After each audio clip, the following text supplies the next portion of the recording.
Hey guys, this is going to be a real quick video on how to send text messages into the future. We're not actually going to be sending them into the future, but that sounds cool, doesn't it? Anyways, in this video, we're going to be downloading an app on our cell phone that allows us to send a text message now, but it won't actually send it until some date in the future.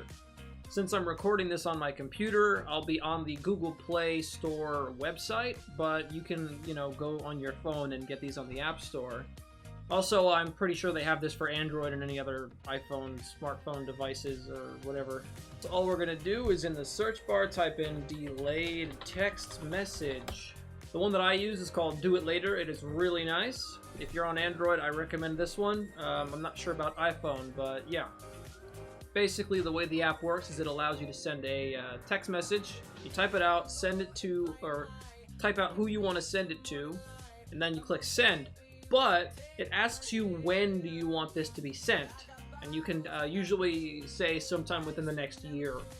This one, Do It Later, is pretty cool because you can schedule fake phone calls if you're uncomfortable and you're the type of person who would rather let someone down easy that you don't want to be here right now.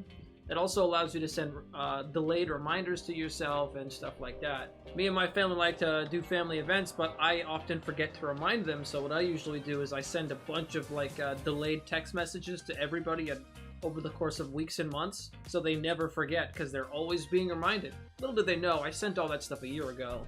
Anyways, that's the video. It's super short, super easy, but it's helped me out a lot, and I just wanted to share it with you guys. Thanks for watching.